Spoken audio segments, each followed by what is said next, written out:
অনেক দেশে open kiss দেয়, সেটা না দিতে হবে, কিছু করার নেই। আমাদের শিল্পী হতে হলে তো এটা করতেই হবে, স্বাভাবিক। নায়িকা হতে গেলে গিভ অ্যান্ড টেক, আসলে এটা তো আমার ক্ষেত্রে হয়নি।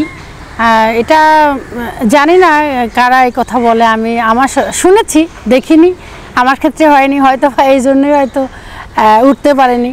টেক অ্যান্ড গিফট মনে হয় আছে, না হলে আমি উঠলাম না কেন? এতদিন অনেকগুলো কাজ করেছি।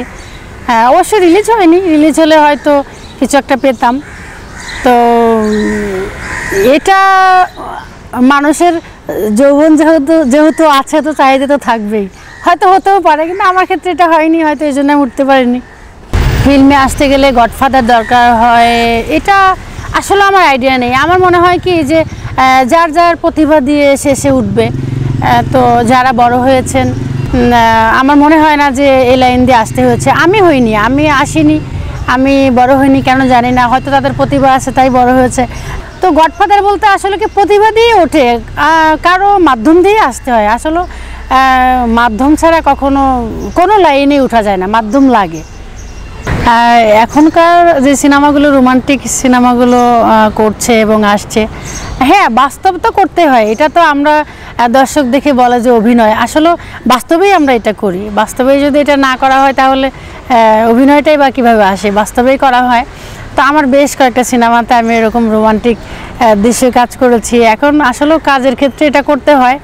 রোমান্টিক বলতে তো অনেক অনেক ধরনের রোমান্টিক আছে। একটা শিল্পী হিসাবে যতটা শট না দিলেই নয়।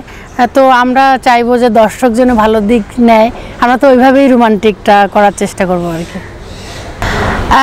শিল্পীদের পোশাকের ক্ষেত্রে আমি বরাবরই মার্জিত ড্রেস পছন্দ করি। যেমন ধরেন আমাদের আগের সুপারস্টার হিরোইন শাবানা ম্যাডাম ছিলেন। শাবানা ম্যাডাম যে এই ড্রেসটা পরেন আমার খুব ভালো লাগে। আমি ওনাকে ড্রেসের উপর আমি ফলো করি, যে ওনার ড্রেস আপটা আমি করব।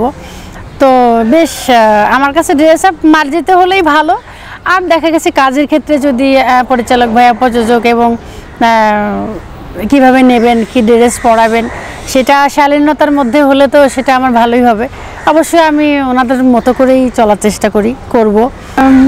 এখন শাবানা ম্যাডামের যুগ নেই, ঠিক আছে, কিন্তু হ্যাঁ আমার সিনেমার ক্ষেত্রে, অভিনয়ের ক্ষেত্রে একজন শিল্পী, একজন হিরোইনের ক্ষেত্রে যেটা চাইবে আমার তো মোটামুটি করতে হবে, না হলে তো আর আমি হিরোইন হতে পারবো না, ওটা তো করতেই হবে। অনেক দেশে ওপেন কিস দেয়, সেটা না দিতে হবে, কিছু করার নেই। আমাদের শিল্পী হতে হলে তো এটা করতেই হবে, স্বাভাবিক। একটা সিনেমার ক্ষেত্রে একজন ভালো হিরোইন হতে হলে আমি সব কিছু ছাড় দিতে রাজি, কেননা আমি শিল্পী, মাঠে নেমেছি কাজ করতে। আমার কাজকে প্রফুল্লভাবে দেখাতে হবে। দর্শক কীভাবে নেবে, দর্শক ভালো চাইলেই আমাদের ভালো। হ্যাঁ, এইবার ঈদে তো আমি superstar Shakib Khan, love you Shakib খানকে অনেক পছন্দ করি, ভালোবাসি। ওনার অভিনয় অনেক ভালো, উনি অনেক দক্ষতা দিয়ে, ওনার শ্রম দিয়ে এ পর্যন্ত এসেছেন, সুপারস্টার হতে পেরেছেন। কি বলে, এক কথায় বলে যে না শুইলে নাকি হিরোইন হতে পারে না। আসলেই আমার মনে হয় না, এটা না। হিরোর সাথে হিরোইনদের সম্পর্ক অবশ্যই মিষ্টি সম্পর্ক থাকতে হবে, না হলে তো হাজব্যান্ড ওয়াইফের ক্যারেক্টার করা যাবে না, না হলে তো গার্লফ্রেন্ড বয়ফ্রেন্ড কাজ করা যাবে না। তো অবশ্যই এটা দেখা গেছে হাজব্যান্ড ওয়াইফ যেমন তার ডাবল করতে হয়, না হলে তো এখানে একটা সিন, একটা ক্যারেক্টার ফুটানো যাবে না। তো সেই ক্ষেত্রে অবশ্যই হিরো হিরোইনরা তো রোমান্টিক থাকতে হবে, রোমান্টিক হতে হবে, তবেই না একটা সিনেমা তৈরি হবে আর দর্শক দেখবেন। তা আমাদের ওরকম হাজব্যান্ড ওয়াইফের মতোই মিষ্টি করে থাকতে হয় তাদের সাথে, ভালো কাজের জন্য। না তাদের সাথে কি সম্পর্ক হবে, হিরোদের সাথে কি সম্পর্ক আর হবে? এই তো ভালোবাসা, উপরের ভালোবাসা হয়তো থাকবে, না হলে তো সে উঠতে পারবে না। তাছাড়া অন্য কোনো সম্পর্ক তাদের সাথে করতে হবে না, এবং হয় না আমার জানা মতো আর কি।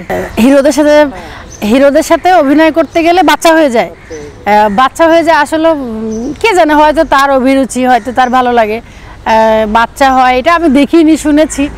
তো হয়েছে, তাতে কি, ভালো লেগেছে হয়েছে, তাতে কি, এটা তো আলোচনা করার কিছু নেই। ভালো লাগছে হয়ে গেছে, তাতে কি হয়েছে? না, সাকিব ভাইয়া তো বিয়ে করে বাচ্চা হয়েছে, এটা নিয়ে তো কোনো কথা নাই, সে তো পবিত্রভাবে বাচ্চা হয়েছে তার।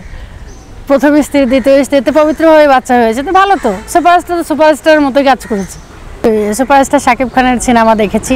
আমি আগে এটা বলার আগে পিছনে একটা কথা বলে আসি, সেটা হচ্ছে যে আমাদের মানে হিরোইনদের ব্যাপারে যারা সুপারস্টার হয়ে গেছেন এবং হচ্ছেন, আমি মানে আমার জানা মতে এবং শুনেছি, দেখি নাই, শুনেছি যে নাকি এক কথায় প্রকাশ যে নাকি প্রযোজক পরিচালকের সাথে না শুইলে নাকি তারা বড় হতে পারে না। আসলে এটা ভুল ধারণা তাদের, যার যার প্রতিভা দিয়ে শেষে ওঠে। শাকিব খানের কথাই বলি, শাকিব খানের পিছনে যতটা জানি উনি অনেক শ্রম দিয়ে মেধা দিয়ে এই পর্যন্ত আসছেন। এখন সবচেয়ে বড় একজন মানে সবার উপরে একজন সুপারস্টার শাকিব খান হতে পেরেছেন। তো উনি কি শুয়েছেন? আসলে উনি তো শুননি। একটা প্রতিভা এবং শ্রম যথাসাধ্য চেষ্টা করেছেন, তাই এই পর্যন্ত হতে পেরেছেন। সেম হিরোইনদের ক্ষেত্রে তাই। এটা যারা পিছনে কথা বলে আমার মনে হয় না যে এটা তারা সঠিক বলেন। সফল অভিনেত্রী হতে গেলে কি কি স্যাক্রিফাইস করব, সেটা হচ্ছে প্রথমত আমার ছেটে আসতে হবে টাইম মতো। আমি অবশ্যই টাইম মতো আসবো এবং আসি। আর সবচেয়ে বড় কথা হচ্ছে যে কাজের সময় দেখা গেছে যে অনেকের মোবাইল বেজে ওঠে, তো আমি যতক্ষণ কাজ করি, যতক্ষণ ছেটে থাকি, আমার মোবাইল অফ থাকে, হয়তো সাইলেন্ট থাকে। আমি ওই সময় কারোর সাথে যোগাযোগ করি না। আমার কাজ আগে, আমি যেটাতে আমার অভিনয়কে আমি শিল্পী, এই যে শিল্পী হিসাবে যেই প্রাধান্যটা দেওয়ার, আমি সেই প্রাধান্যটা দিচ্ছি। এবং আমার কো-আর্টিস্ট যিনি থাকবেন এবং ছিলেন, আমি চাইবো তাদের মনের মতো করে আমার কাজটা আমি ফুটিয়ে তোলার জন্য, যে আমি পরিচালক ভাইয়া যা চাচ্ছেন তা দেওয়ার জন্য, তা করার জন্য। একটা এভাবেই তো সব কিছু মেনটেন করেই তো একজন সফল অভিনেত্রী হতে হয়, তো সেটাই হওয়ার চেষ্টা করব।